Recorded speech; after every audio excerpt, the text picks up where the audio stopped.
Oh, Tekker's gone. Show it, Andrade.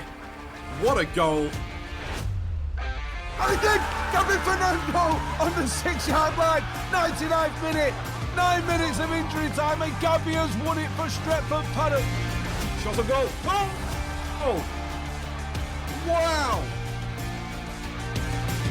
And that is that. Stretford Paddock, first piece of silverware. Tony Downs Memorial Trophy. Hello, you're listening to the Stretford Paddock Fans Podcast. We're on episode 5 and we're joined again this week by Stu. Good evening and up the paddock. And first time on the pod, welcome Craig Howson. Hello everybody. All right, guys. Well, if you're new here, we are a podcast created independently of the club and we're just fans of the team. We're here to chat about the paddock, the Cheshire League and generally emotionally process the day-to-day goings on at the football club. So this is why we've got Craig here, because this is a guy that's right at the heart of the football club and has really been since its inception. So I've been tempted to sack off this section where we get the guests to introduce themselves, because even though we're from all over the world, we all have very similar stories in that all United fans. We all found the YouTube channel and then we found the football team. Craig, your story is very different. So maybe we'll keep it in just for you and you can share how you got involved with the football club. Yeah, it was COVID year. Strange time for everybody. Prior, I think it was maybe a fortnight before Uncle Boris shut the country down, and the lads in the studio have been playing on a Wednesday afternoon. They have a Manchester Business League played on some 7-a-side pitches in Ardwick, and the lads have been turning out, having a good run out and some good results. And Stephen said to me, "Do you think we can get a Saturday team out of this or a Sunday league team out of it?" I said, "Well, you've got 7 or 8. It won't take much to build." "Yeah, go on then. I'm going to have a go." So Stephen does what he does and puts it on the YouTube channel a week before Boris shut the country down. But the trial was for the Sunday after Boris had shut the country down. I don't want to go any further because I don't know who's listening to this. This is where your editing skills comes in, Chris. I'll run it by legal before it goes out. Oh, it's not legal. It wasn't at the time. There must have been about 100 lads turn up. Parks all over car parks. Yeah, we had to move them, spread them around the estate. Like, what's the problem? So what's the problem, mate? The country's in lockdown. We're not even supposed to be here. We're not supposed to have met. All right. And as it turned out, there was lads that had come home that had been playing in Peterborough, playing league football for Peterborough, Oxford, numerous places down south, but had all come back to the northwest. Liverpool, Manchester, Warrington. And they just wanted to play football. So they come to play for Paddock, come to try out for Paddock. And we're watching them and we're going, this isn't a Sunday league team. This is a Saturday afternoon team. Right, okay. Off we go. We get registered with the Lancashire and Cheshire. And from August 2020, Paddock was born. And off we go. I've been chairman of the club since then. And that's we've had successive promotions in the Lancashire and Cheshire. We've now been in the Cheshire League Division 2 for 3 seasons. And hopefully it's third time lucky. It's definitely looking better than it's ever looked at this stage of the season. Unbelievably, Chris. Unbelievably different. And aside from your chairman duties, Craig, I think, is it fair to say you go to more games than Stu, or is it close? I go to pretty much all of them. And if the first team hasn't got a game, we'll go and watch the reserves. It's that kind of insight that we're looking for on the podcast, because we've got hundreds, if not thousands, of supporters like around the world that don't get to go to the games, and we do have the VO camera now, which fans like me rely on very heavily. But seeing it on camera, especially when it misses goals like it did on Saturday, it makes a big difference. Craig, you mentioned a minute ago, things are very different from your perspective. I know we've got a lot to get through tonight. What do you think is different, Craig? I think it's the mentality of the squad. I think Stephen's trying to improve the squad year on year, and he has, player quality wise. And I think this year, I think the players have got a winning mentality, but also a together mentality. It just feels vastly different. I mean,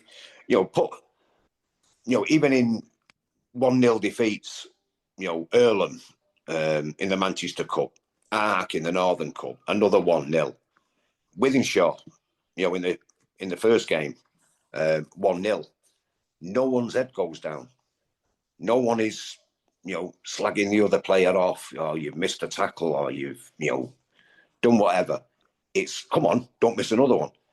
The mentality of the whole organisation at the minute is brilliant.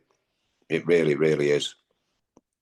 And I think that was demonstrated better at the weekend than it has at any other stage this season. So, Craig, I'm very keen to get your thoughts, and yours also, Stu, on the Lymm game. But first, I did manage to catch up with Steve, so I want to just share his opinion of the game on Saturday, and then we'll perhaps go into your thoughts as well, Craig and Stu. So let's hear from Steve first. Steve, Lymm Rovers 1, Stretford Paddock 4, 3 massive points. What are your thoughts on the game? The game weirdly went exactly how I thought it was going to go, in terms of we kind of controlled it from the off, got a couple of decent early goals, ironically both by centre-halves from set pieces, not our usual style. And then I was a little bit disappointed with how we came out in the second half, or didn't come out in the second half. Thought we rode our luck quite a bit, and we're probably very fortunate to maintain the lead that we did. We ended up obviously getting a couple more goals and a decently respectable result. Annoyed at giving away a penalty and not getting a clean sheet, and that probably clouded the way I felt about the game actually in the second half. I was desperate for Kiefer to get a goal, and I thought he was probably good value for one. It was a brilliant little move that was capped off with Dylan getting a shot, and again, it'd have been a brilliant goal for Dylan to get. Noah looked good. I think overall, very pleased with how the lads approached it. The mood and the vibe was fantastic from the off, and you kind of know, I've been doing it with this group long enough that if we have a good warm-up, we have a good game. I don't think that's ever not been the case, and the warm-ups have been real good of late, hence the results have been really good of late. So it was nice to see. We were levels better than Lymm, even though they did give us a couple of scares. I thought that was our sloppiness rather than them being good. There was gears and levels for us to go through that I don't think we got anywhere near close. I think we were good, but I don't think we were very good. I think there was a lot more that we could have done, and I wasn't particularly impressed with how we played at all. And again, I don't know if that's me just being clouded by the frustration at how sloppy it was in the second half. But we didn't actually need to be at our absolute best to get the job done. But what it does do is it represents a real good opportunity for us now. We now know we win 3 of the next 4 and we are promoted no matter what else happens. Obviously, there's Mersey Valley and Lymm to play each other. How that goes off, we might only need 2, and if they drop points elsewhere, we might only need the 1. So it's not done, but it's looking bloody good for us to promote. And at the start of the season, all we were interested in is promoting. So if that's all we end up with this season, I'll be very happy. But as it stands, there is an opportunity for a cup semi-final, which has just been rearranged. So hopefully we get the promotion dealt with, and then we can just have a free hit at the cup. Hardest game of the season will be against FC St Helens. If we manage to get that done, we've got a pretty winnable final against Lymm, where you'd have to fancy us. But we'll see how it goes. FC St Helens is going to be a bloody big test for us, but we got a free hit at it. It might do us a bit of good having a couple more weeks before it now and get some injuries recovered and some knocks healed, because as it stands, I only had one fit defender for tomorrow night, so maybe it's a bit of a blessing in disguise. So those were the post-match thoughts there from first team manager Steve Howson. Also on pitch side, we had Craig. So Craig, we won the game, 4-1. We were 2-0 up in 10 minutes, I think. Was it a dominant performance as the result suggests? Yeah, it was. I mean, before the game, there was a lot of... I think there was more nerves in the supporters there than there was with the lads on the pitch. I've been to Lymm before, and they've turned us over 4-1 on their own pitch. They had a quick side, and they break quick. And I think the difference on Saturday, we weathered that first couple of minutes, and then we started playing. Then we started knocking it about. You know, many a time you might hear on the, from the sideline, all the coaching staff, give us 20 passes. You hear it regular. And it'll come across the back four. It might go into the middle. It'll come back to the back four. It'll go out to the one of the wide men. And we'll keep the ball. And that's what we did on Saturday. We just run them from side to side, up and down. If there wasn't a pass on, it went back to Florrie, 40 yards away. But it dragged them out. And then the first 2 goals, 2 set pieces. And when you looked across the box, you had Oaksey, KO'd, big lads. And he just sat the ball up. Mike Taylor put the ball in the perfect spot, and no one could get near him. But he was shocked when it got to 2-0. I think they set off with a game plan, and at 2-0, they was arguing amongst themselves, and they was also arguing with the coaches, because we were stood near their dugout. We've got to change the system. We've got to change. They're running us ragged, and they couldn't. They couldn't change it. They set out a team to do, to put the pressure on, and we just passed it through them. And they was losing their heads all over the pitch. The best bit of the day, they've got he's an older bloke, part of their coaching staff. I'm not saying he's as old as me, but he's getting on that way. And he was prowling the touchline in front of where all the Paddock supporters was. And when it got to 4-0, Steve put the kids on. He put 3 16-year-olds on. Well, he's jumping up and down. They're taking the piss now. They're putting the kids on. And we just collapsed. We just collapsed laughing. Within a couple of minutes, Dylan's had a shot, which he blew, to be honest with you. He had about half the net to aim at, and he put it past the post. And then Kiefer ran the fullback ragged. Some lovely football inside the box, and he had a shot, and the keeper saved it with his legs. This guy was losing his head on the touchline. You're letting kids run past you. You're letting kids run past you. They couldn't stop him. The speed of Kiefer is unreal, and especially if he's running at you, he only knows one way to go, and that's at you. And that's what he did on Saturday. Pretty similar to what he did against Harvard when he came on. He just ran at the fullback. But yeah, Saturday was probably, football-wise, was probably the best we played this season. I can definitely say from the nerves perspective, because you said the supporters more nervous than the players, I definitely got that. I texted Stu about 5 minutes before kickoff, and my exact words to him were, "I'm nervous as fuck, mate." Stu didn't swear, but he just said, "I was very nervous as well," because he texted. So, Stu, nervous before the game, but you must be very happy with that at full time. Yeah, absolutely. I was nervous before the game because, like Craig said, we've watched Lymm several times in the past, and we know what they're capable of. So to see how we went out there with sustained ferocity throughout the entirety of the match was wonderful to watch. My after that first goal, my nerve just melted away, and I felt as though after that first goal there wasn't much catchiness. any team in the Cheshire division is can get a decent comeback going. Even if you had 2 or 3 goals to the good. But I felt as though on the day, the energy and the ferocity, the intensity that we brought to that day was unmatched. Quite clearly by a 4-1 scoreline.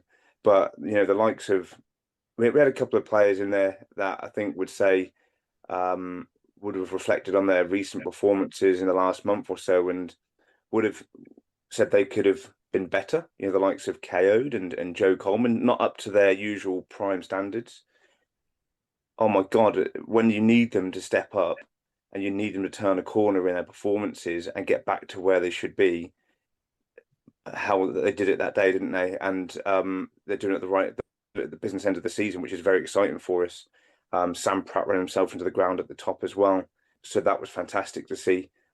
Zach's going to be seething probably. Happy with the 3 points, but seething because, of course, Mike got another Weldy in the bag, challenging for goal of the season. He's got about 3 or 4 of them now this season. But, that was a beautiful goal to see from Mike. I even said to my dad, I was watching it on the TV with my dad, which was nice. And I saw this ball just coming straight into the path of Mike. And I said to him, he's going to hit that. 2 seconds later, it's in the back of the net. So you could read Mike's mind. With the confidence he's got at the moment, he's just... It's like the non-league Kevin De Bruyne at the moment, isn't he? He's just absolutely incredible, Mike. And he ran the game on Saturday. The class of the bloke. The team was amazing. I think what Craig was saying earlier on was absolutely spot on about the culture of the team. It feels team, doesn't it, Craig, this season? Feels like it's the team, the squad, the club. No individuals are more important than the rest of the team. And that's what's beautiful about kind of the evolution we've seen this year. But I'll echo what Craig said about the youth. We saw Kiefer, Dylan and Noah come on.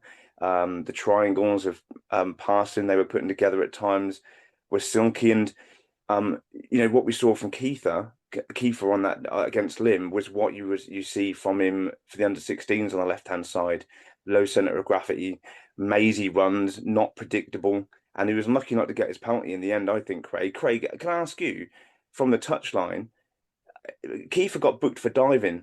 But from the VO, which was the quality was a bit touch and go at times with the match, was that actually a dive from your perspective, or because I didn't think it was from the VO?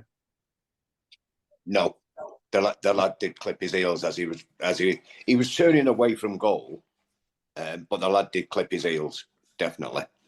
I thought so as well. I wonder whether it played on his mind because a few minutes before that he got clipped in the box and stayed on his feet. And we were in the Twitch chat saying, you need to go down and win the penalty. And he was too honest for his own good. So when he got clipped the second time, I wonder if, he went down in a funny way or something which just didn't look natural and it looked like a dive. But my opinion is if the Lymm, let's call him official, thought bringing on the under-16s was some sort of, slight on their team, then that they're wildly mistaken because we all know at Paddock the 16s we've got they're pretty much first team ready. They're not on there to get minutes. A lot of them are going to be giving Steve a headache in the very near future. It's a good job he wasn't on the touchline at Hertford then because he put 5 on. Yeah. He put 5 16s on against Hertford. I mean, even I hadn't seen one of them that he put on at right back, Frankie, and it was like there were people around asking, who's that? So I said, he's called Frankie. What's he like? I said, to be honest, I don't know. And within 10 seconds, they targeted him. They put a ball over the top. And he not only beat this lad to it, but then dribbled past him. I'm like, yeah, I think he's going to be all right, him. And there was no panic about him. Everything was calm. He just shifted it between his feet, went past him and started another attack. And you're like, yeah, okay, fair enough. That's another one to add to the books. The thing is though, Chris, and we've done it with older players over the course of the last 4 years. Excuse me. I don't think these kids will be in a Paddock shirt for long. Somebody will spot them either via the video or just happen to pass a game because they're making a name for themselves. and somebody definitely will come in for him. There's no two ways about that. Chris, we cut that bit out. They're terrible. And Lewis, the VO, needs editing. Yeah, we'll start censoring the names on the team sheets and everything. Like, no one tells them what they look like or what they're called. Well, if you think about it, over the years, we've had, I'm not sure now if it's either 12 or 13 players gone back into paid football after turning out for Paddock. Yeah. They've gone back up the leagues. Either Conference North, Conference. Yeah, the Welsh Premier. So we're not doing bad. We're doing something right. You mentioned that the kids didn't feel the nerves or feel the pressure. I do wonder if Lymm maybe felt the pressure in that game, because Stu and I were on the pod a week ago and we were waxing lyrical about Lymm, saying how they're going to be a real threat to us. For me, at that stage at least, they were our biggest threat for that runners-up spot. But my opinion, they just didn't settle at all. And I know Paddock scored 2 early goals, but they really didn't seem to settle at all in the game. And, the 2 deliveries from Mike for the goals and the 2 headers were, absolutely top draw. But before they know it, they're 3-0 down at half time and the game's almost gone. And only at that point did they manage to get in at half time and sort things out. And they came out much better second half.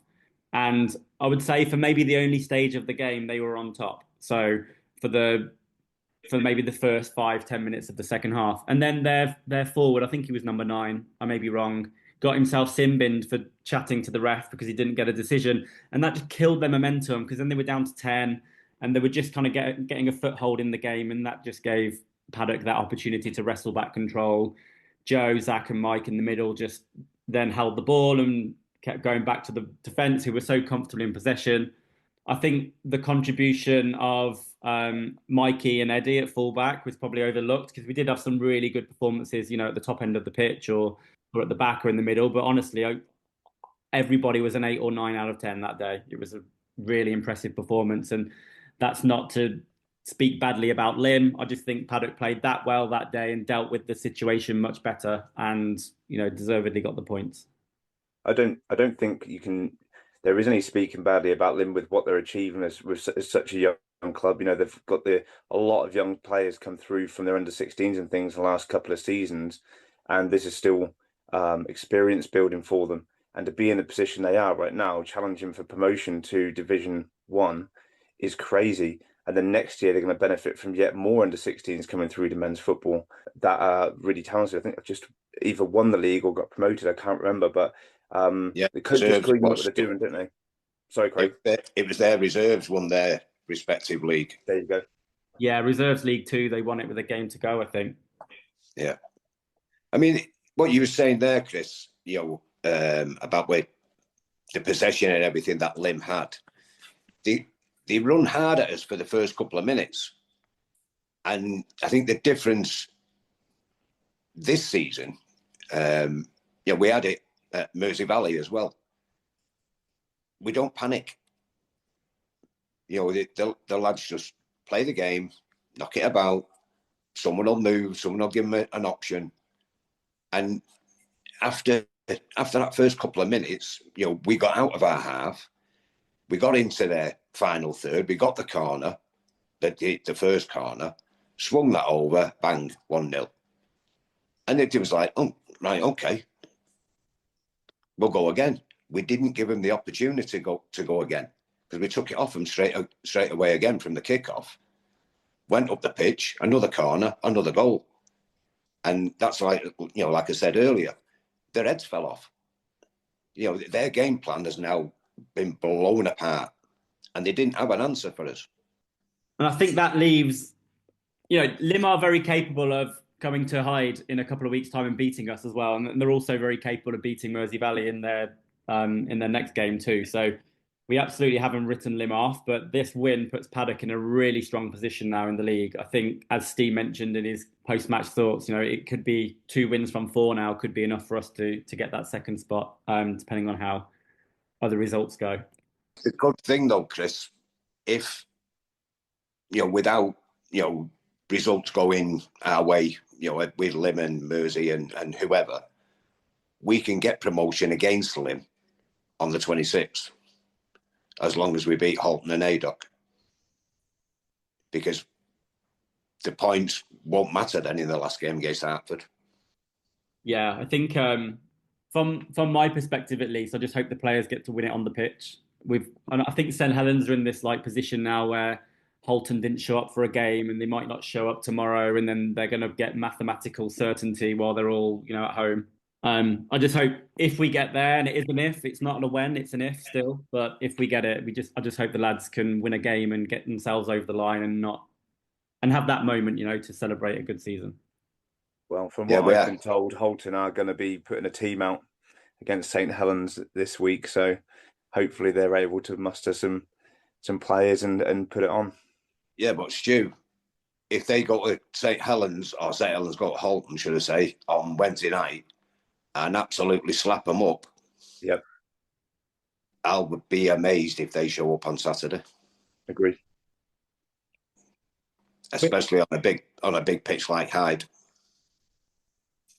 Which for me is just ridiculous because, like I said before, it does affect the league tables. And a point I didn't make last week, which I forgot to say, but there's players out there chasing golden boot. They're going to miss out on a game as well. So everybody just wants a fair league at the end of the season where the team that wins the most games on the grass wins the league, or gets promoted. So let's hope Halton show up. We'll find out midweek whether they do or not. There's also a big game on Tuesday night. So Moore United take on Mersey Valley. So that obviously has a direct impact on the promotion race. Valley smashed Sandbach 6-0 at the weekend, which was the perfect medicine they needed after 3 games without a win.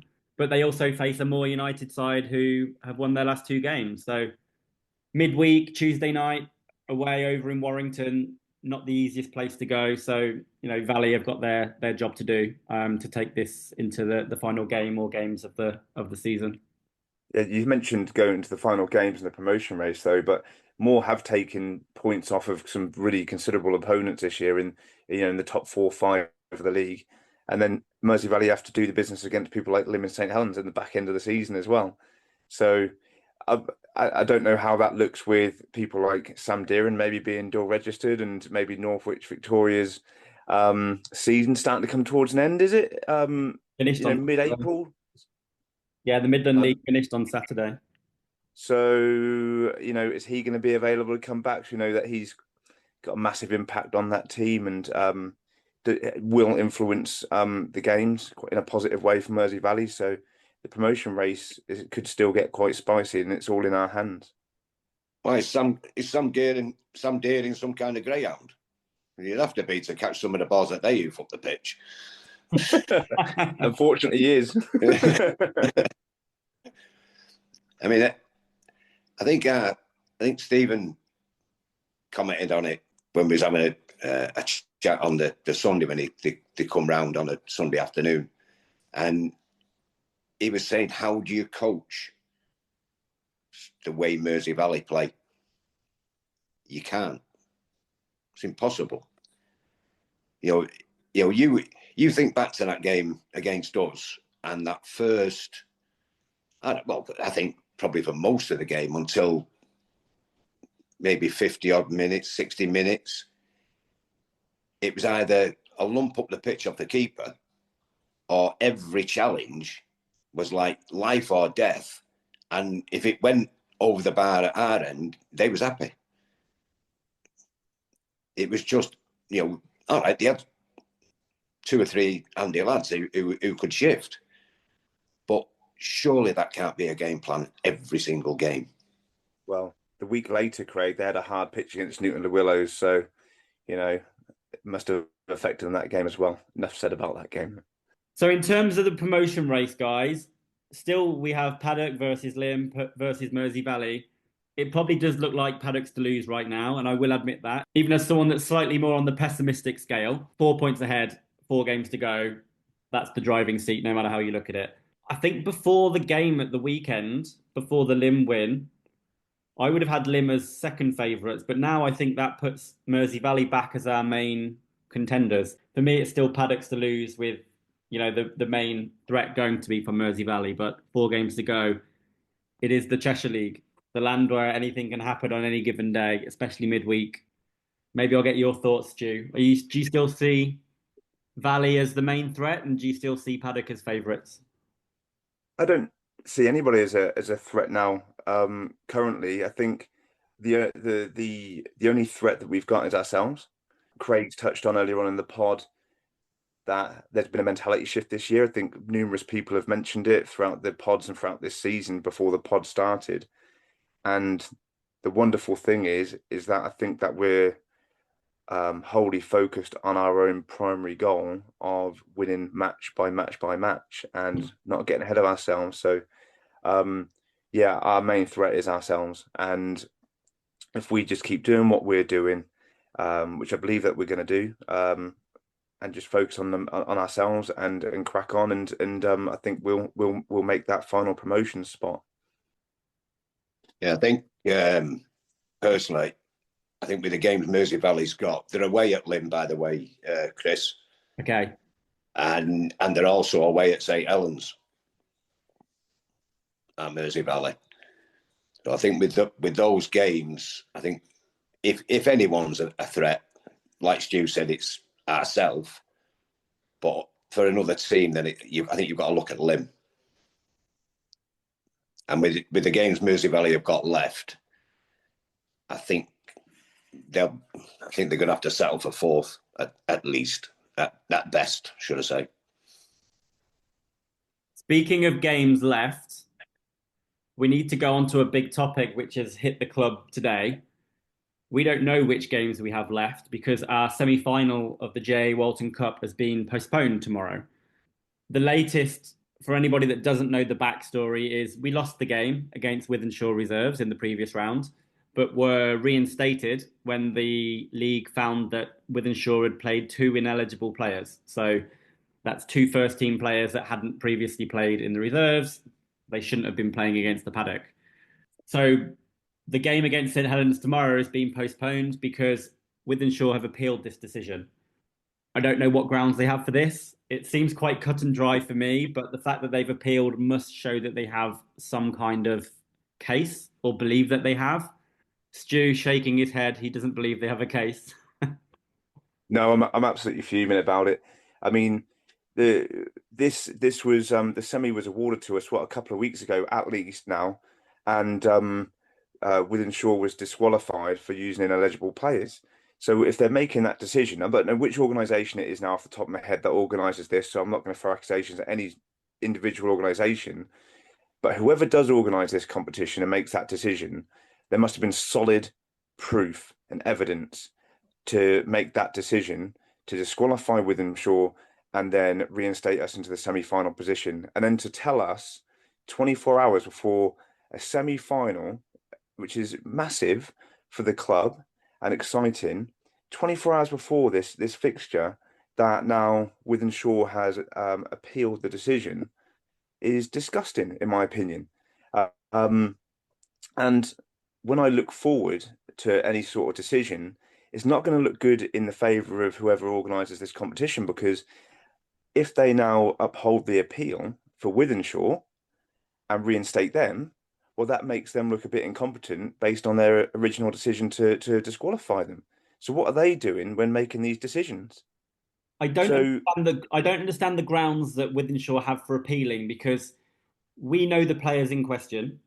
We've checked their records and we've checked that they don't appear on team sheets before they played for their reserves against Paddock. And I'm not going to name the players on here, but we know who they are. We've seen how many games they've played in the Northern League this year. And it's, a decent number of games and goals, may I add. I don't know what case Wythenshawe have, but I'm not in the know. So maybe they know something we don't.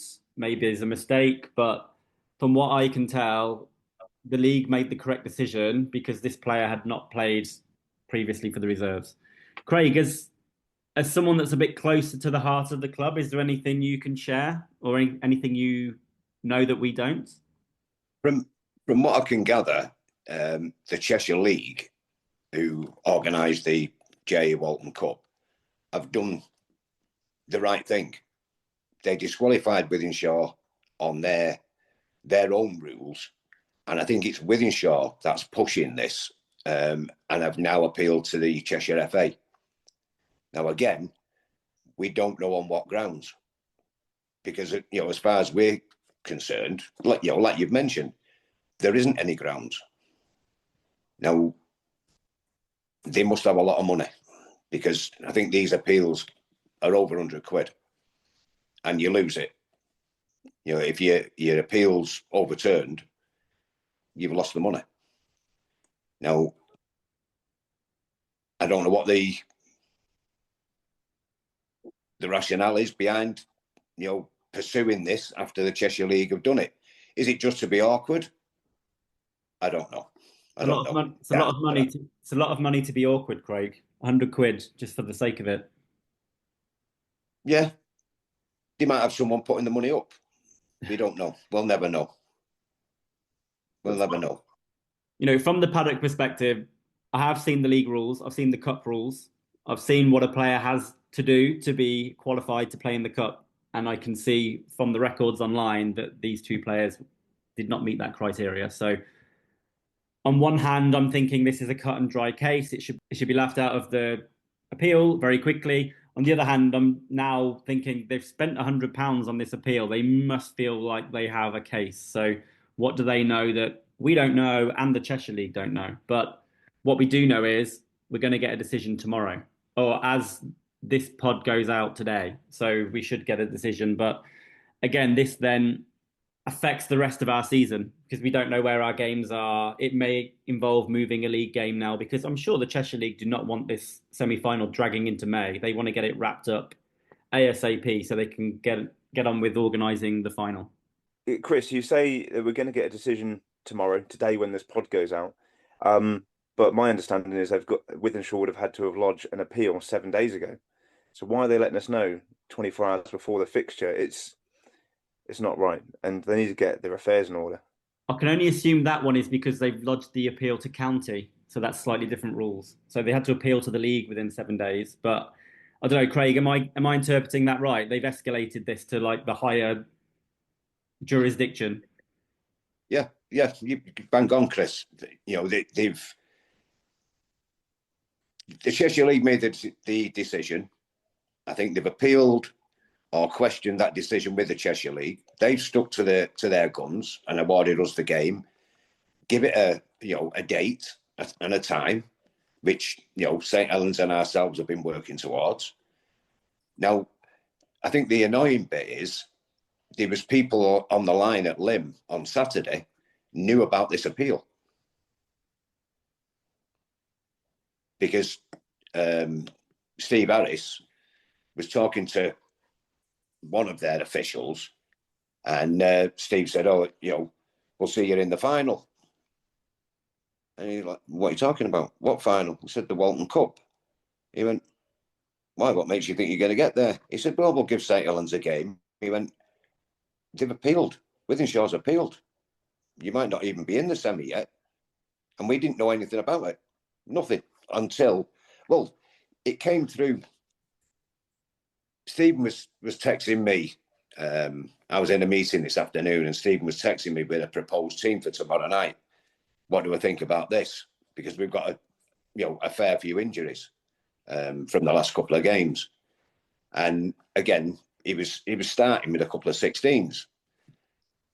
And by the time I'd seen it, read it, and answered him, he come back straight away. "Don't worry about it. The game's off. They've appealed." That was at about 25 past 3 today. So barely 24 hours before, we'd be off preparing for the game. Just make you wonder when they launched this appeal to county then. Because, the league must have not known. They would let us know 24 hours before. No. It's just, like Stu said, now, when's it going to be played? Because we had Tuesday, Saturday to finish the season. Now, this cup final was scheduled for the 3rd of May. That's going to possibly go out the window now. If Halton aren't listening, don't show up on Saturday, please, because we need the Saturday free for our semi-final if we win the appeal. I think St Helens have got games. They're in a fair few trophies, semi-finals and finals. They're in the semi-final of the Northern Cup. I think they're in like a local cup semi-final as well. Plus, because they've been playing in all these cups, they've got a fair few league games to play as well. Yeah, and they're third in the league, so they're still in with a shout of going up. And the team in second have finished. Yeah, so they probably will go up. So, it's not only us, that need to find a space. You need to find a space for St. Helens. Plus, what you was going on about earlier about Mersey Valley and Lymm. Have you seen that they've moved their fixture? Yeah, they play 2 days before we play Lymm now. Yeah, they've got to have a battle with Mersey on the Thursday night, and then turn up at Hyde on the Saturday afternoon. That's going to be tasty. That is a rough period of games. That two games in less than 72 hours. If it goes ahead, Why won't it? I mean, anyone can appeal anything at the moment, by the sounds of things. So they might just, on well-being reasons, just say they can't. They got to look after their players, and maybe they might get it pushed back. I don't know. We've had being a bit cynical now. I'm being cynical. I'm aware. We've had some wild excuses this year. Obviously, the Windgate scandal for Hertford was very funny, but grounds being unavailable when you're the only team that play on your home pitch, that was a novel one. But yeah, that was a good one. Yeah. Holton's pitch was miraculously waterlogged on a dry day when they had to play St. Helens. That's been postponed twice, and then will it go ahead this week? Yeah. I mean, the bit that still annoys me a little bit is the Wythenshawe game. The lad who from the Cheshire League that does the fixtures, he also has the fixtures for Hyde, and he gave us that Wythenshawe fixture at home, knowing that Hyde was at home. All right, we've got two other venues we could possibly use, but we share them. And the team that we normally share, or the reserves share Openshaw with, they was at home. And then the other, where we train on a Tuesday night at Dean's Trust, the team that play there regular, they was at home. Oh, you've got to switch it. No, that doesn't happen to any other club. Like Chris has just mentioned there, one team plays on one pitch. Oh, it's not available. All right, postpone the game.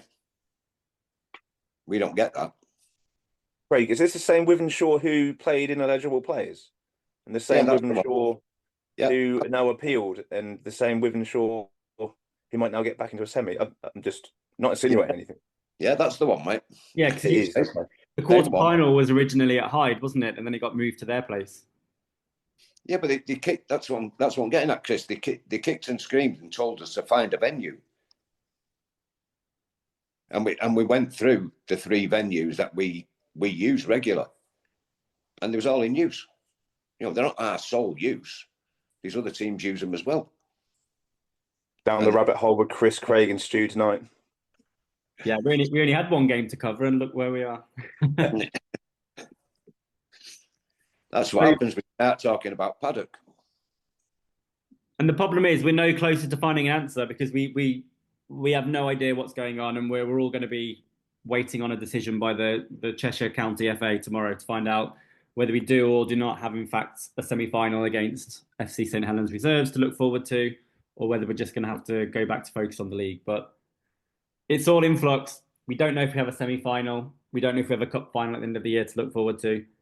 But what we do have this week is a cup final for the reserves. So I just wanted to give a very quick shout out to Dave Levine and his amateurs side. Dave's going to be joining on the pod with us next Monday. So tune in for that. Give it a listen. We're going to go through everything amateurs, talk about the cup final, hopefully a good evening rather, and talk about the season that the amateurs have had over in the Lancashire and Cheshire League, because they've had a really good season. I think if they're not finished third, they're going to finish third. So a really positive season and likely to result in promotion as well. I think they'll just miss out on it. I think. But the Lancashire Cheshire League, they normally promote about 5 teams, don't they? Because teams keep leaving the league. So yeah, if teams drop out and they don't get enough you know, or they get an over subscribe to join, then yeah, they could go up. I mean, the side that they're playing on Wednesday, yes, they won the league, but Paddock beat them 3-1 early on in season. Yeah, I saw that earlier today. They both beat each other once this year, so it's a real in the balance cup final. Yeah, it could be a cracking game.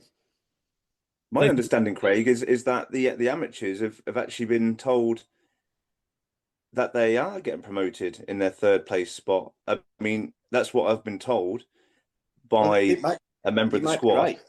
You might be right, Stu. I mean, if they get with the Lancs in Cheshire is a cracking league, really is. I mean, I've met the lad who runs it when we did something down at Bellevue for the Manchester FA, and lovely fella.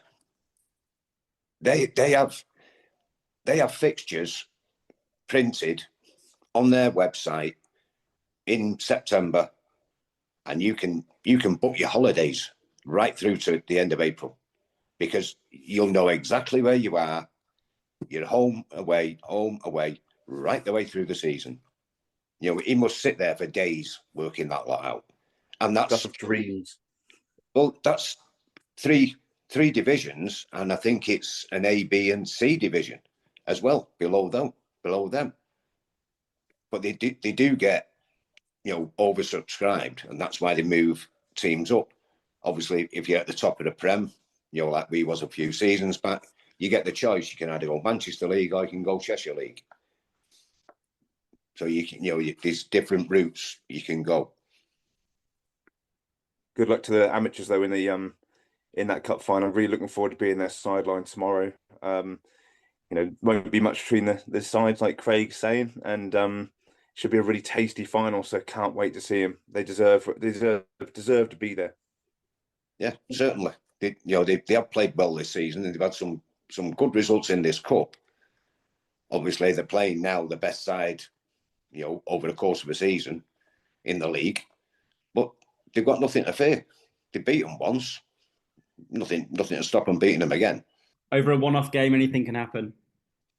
It's right, yeah. I think that's why I don't think, you know, talking to, you know, a few of the players over the last few weeks, no one's worried about FC St Helens. You know, yeah, they're high up in the first division. They're another team. That was a free hit for us anyway. Like, nobody would have expected us to, you know, win that game because we would have been the underdogs, but we would have backed ourselves and just gone for it. So yeah, we could have just gone out there. Even if we had under 16s in the 11, we could have gone out swinging and, yeah, caused them a real problem they wouldn't have expected. I mean, it might still come. You never know. It might still come. Well, what will come is the cup final tomorrow. So if you are in Manchester or in the Manchester area, the final is at the home of West Didsbury and Chorlton. So get yourself down there, support the amateurs. If you can't get there, join me and Liam on Twitch. We'll have the VO camera there and we'll be able to watch the final there. I'm sure it'll be a great game. And yeah, the amateurs need all the support they can get for their biggest game of the season. And there's also a Telegram group, if you're not aware. So there's a newsletter in your inbox today, if you are a member, sent by Lewis. So check that for the link. If you want to join the Telegram group, there are 200 of us in there where we chat Paddock most days. It's comfortably the fastest place to get Paddock news, Paddock gossip, because we're talking pretty much all day in there. So look out for that email. That's about it from me. Anything else to add, Stu? Nothing from me. Good luck tomorrow night or tonight, whatever by the time this goes out. Amateurs, I can't wait to see it. But as always, up the Paddock. Craig, you've probably got lots to say, but if you've got one last thing, you can. That's why I said that's why we've gone on this long. You start talking about the Paddock, we can talk all night. No, good luck to the lads in the cup final. Yeah, hopefully the first honour for this season. I mean, don't forget, we've got 10 teams this season for the Paddock, and at the moment, 8 of them, well, 7 are in cup semi-finals. Cup finals, we're hoping to make it, obviously, number 8. But we're not doing bad out of 10 teams. Not bad at all. It's been an absolute pleasure having you on, Craig. Keep your phone handy because I'm definitely going to try and get you back on at some point. I'm sure there's lots you could talk to us about the Paddock. We'll make it a 4-hour special next time. I better get some beer in then. Absolutely. All right, let's wrap it up then. Let's say goodbye first from Stu. Good night, everyone, or good evening. Yeah, good day, wherever you are around the world, up the Paddock. And goodbye from Craig. Yeah, goodbye, everybody. Thanks for listening, and hope to see you again soon. And goodbye from me, up the Paddock.